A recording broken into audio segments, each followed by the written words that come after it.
Hello, Exiles. This is Ryan from Behind Eyes Gaming, and welcome to day one. It's been just under 24 hours. My update for the Mayhem League. I decided to play Trade League and not solo self-bound, and definitely not hardcore, partially because of PC reasons, partially because, well, I just haven't played it in a while. And I wanted to play my Frost Blades Trickster again to really put it to the test. Currently level 78. Currently only have 16 maps completed, so I'm not too deep into maps. I think the highest maps I've completed are like some couple of T4s. So I'm kind of working my way through that right now. I may as well do a map. Do I have any cool map to do? I guess I could do a primordial pool. I know there's harbingers in here right now though, so that could be a little bit sketchy, but or at least unless the hours ticked over, I guess. Possible not, but harbingers are a crazy experience. But yeah, let's just do a map demo with this. We'll see. I've mostly been doing magic maps and not rare maps, but I don't have a lot of scours, so I'm just gonna see how this goes. And then I'll go over my gear and stuff and just talk about my general thoughts. I am currently using a gem swap with Ancestral Call, and then for tougher things, I will go ahead and swap in elemental damage with attacks. And I'm currently on a 5-link. I've just bought a OK base and crafted a 5-link. It was 10C when I got it. So do that. I'm still not super used to manually doing. Oh, maybe there aren't harbingers in this one. I should probably look actually. Invasion bosses, okay. So that shouldn't be as bad in terms of I don't think it'll lag me out. Some mechanics, it might be difficult to record during this just because my computer will sometimes lag while recording doing certain mechanics. Assassin Chaos Weaver. I'm still a little sketchy for defenses. I don't have I did fit in Grace earlier though. Last time I didn't do Grace until, or I didn't add in Grace until level, somebody wants to buy my ring. Yeah, I'm not gonna go out for that. I'll just, oops. Don't want to get distracted and die. Okay. Trying to pick things up.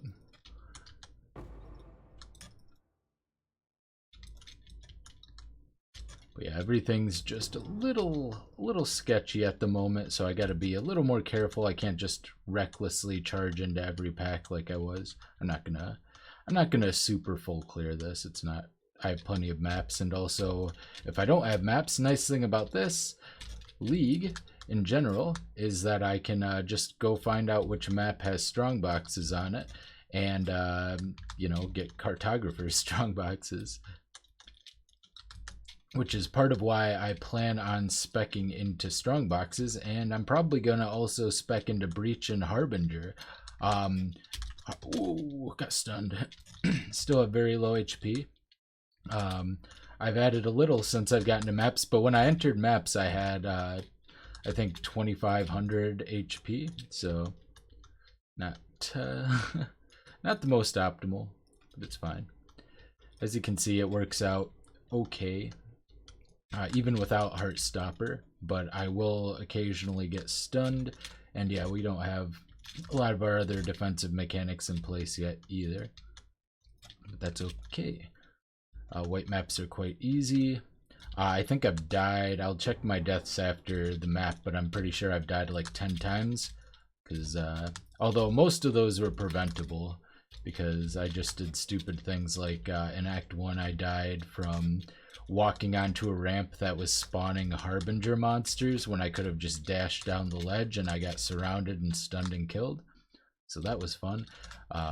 Yeah, a lot of my deaths were stupid things like that could have been avoided. I died right away when I started mapping this morning because I did my first map this morning right after I woke up, and normally I would swap gems here for the boss, but I don't really need to.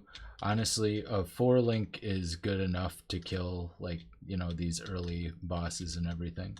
Just clear out. Actually, this is good enough. Good enough. All right, get out of here, check out to see, and then I'll go over my gear.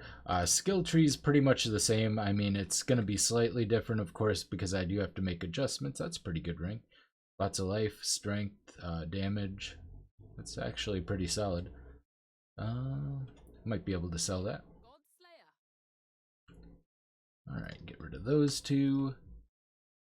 And okay, so let's start off with the gear. I have this kind of scuffed claw. It's actually got a lot of cold damage on it, but it doesn't have crit chance. It's actually pretty good for what I had. Up until probably level 75, I was doing like tier 2 maps, I think I was still working with. I was just using a Mortem Morsu, which I used for quite a long time actually, and got that done. And then I was also using a Tesalio's sign. This was my first purchase. I got it for 2 chaos, and I got this when I was still in Act 2, at the end of Act 2, and it made leveling a breeze.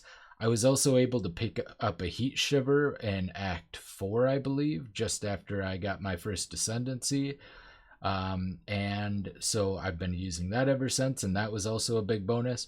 I got these Southbound claws in like Act 6, which also a big boost. I had to make sure I had some crit chance before I got it, or else I would leave a bunch of things alive. Still felt a little bit bad sometimes because I would leave a lot of stragglers. So I actually leveled the entire campaign. I leveled partially with Spectral Helix and partially with Frostblade. So I used Spectral Helix exclusively from level 12 when I got it up until probably Act 5 or so. And then I started using Frostblades to clear, and I would just keep this in the offhand and gem swap to it for bosses. And bosses were absolutely trivialized from the damage. Spectral Helix is obviously insane if you've leveled with it before, you know.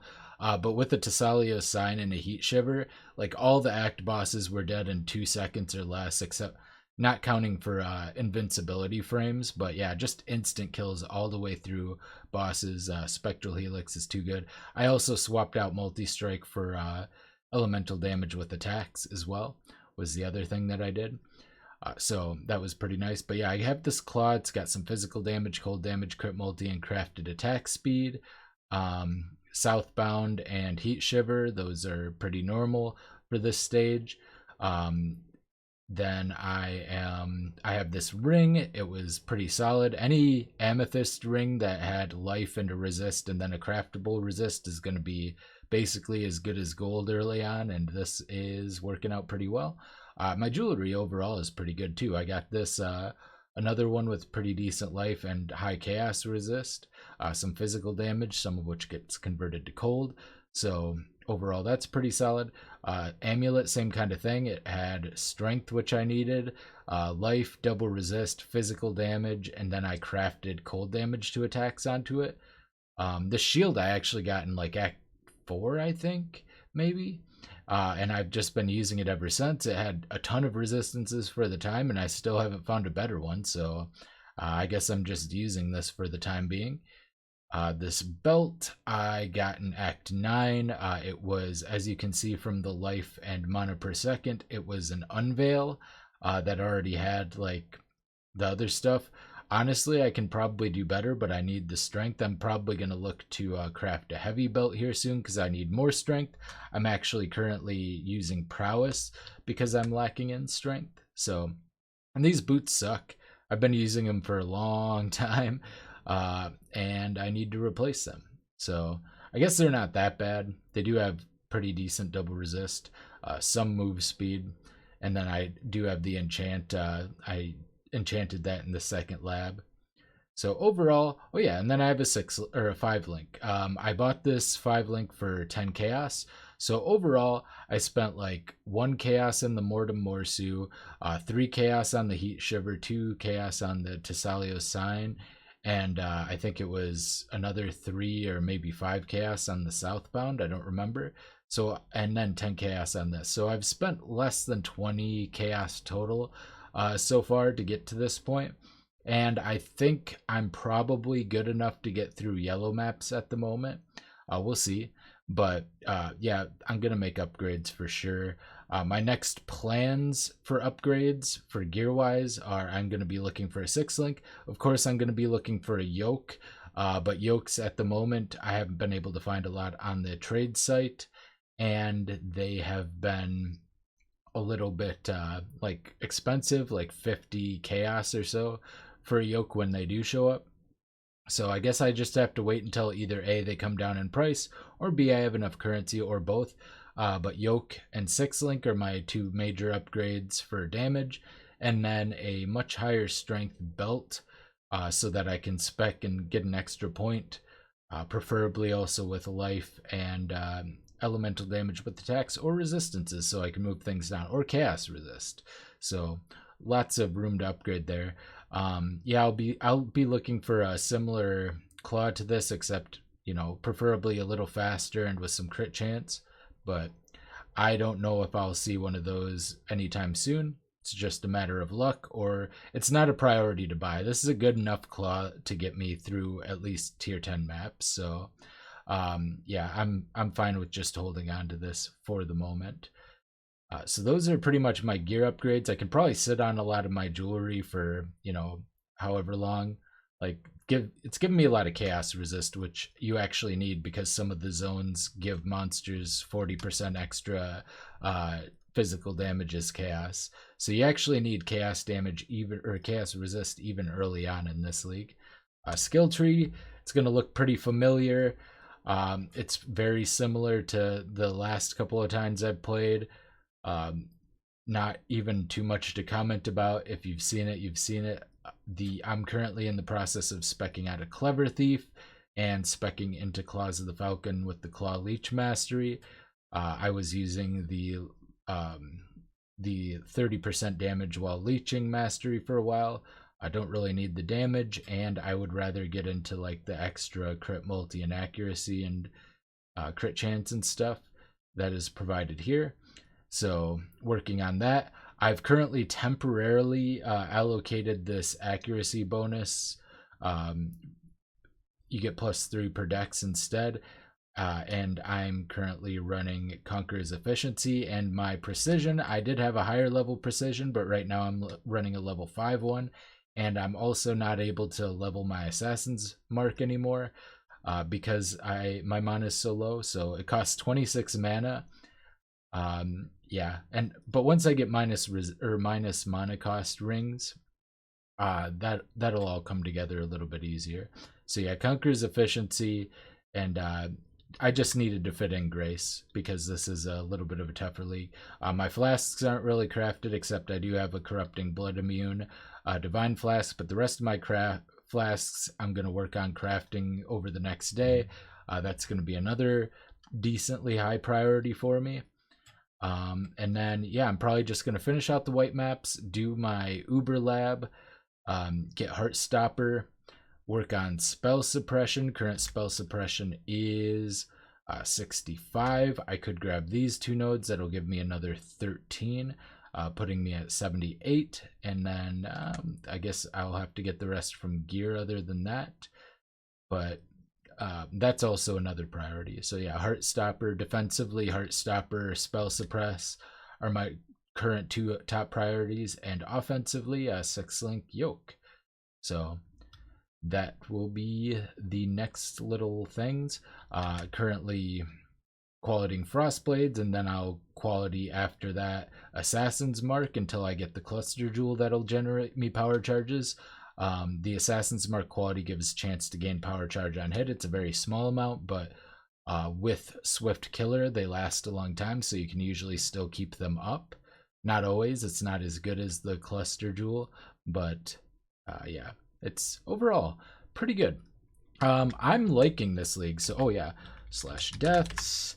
I've died 9 times, so it hasn't been too bad, especially considering how scuffed the defenses kind of are in this middling early mapping stage before you start getting things going. But overall, despite that, hasn't been too bad. I haven't felt a major difference in Mayhem compared to the rest, except for Harbinger maps can be a little sketchy when a bunch of Harbingers all spawn next to each other. It can just get really hectic. Like, you'll have molten barrier things following you around. You'll have to basically, what I end up doing is just dashing and whirling bladesing around in a circle, and then periodically stopping to attack in order to, just, there's a lot of stuff that follows you around, and a lot of rares can spawn with that kind of thing. So that's kind of what I got set up. But I'm pretty happy with how well this build has performed overall. Obviously, I've done it, or I went from 0 to pinnacle bosses in 8 days in solo self-found. I've run this through the end game, and as far as Ubers, I actually have a plan.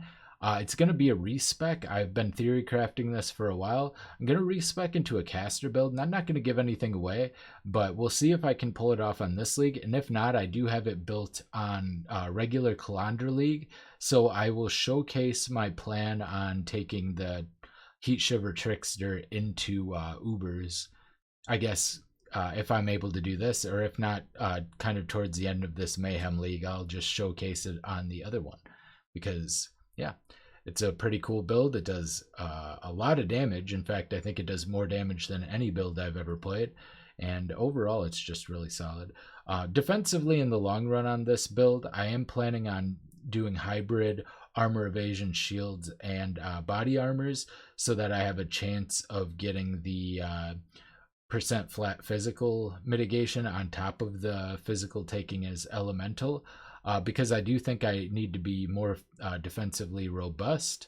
And also, I'm going to need that. I found out I did a lot of Uber testing on my main Calandra account, and my biggest weakness is the undodgeable Shaper Slam that does a boatload of physical damage. Didn't have too much trouble with some of the other Ubers, like Eater of Worlds and stuff, but Shaper is just super difficult with this without the physical mitigation. So I'm gonna work out a way to kind of get around that, and hopefully I'll be able to implement this league, I guess. So yeah, that's pretty much the update. I'll be back tomorrow. We'll see how far I progress. Hopefully it's quite far. I think I'm gonna skyrocket in progress here pretty soon. So this has been Ryan from Behind Eyes Gaming, and I will see you next time. Bye.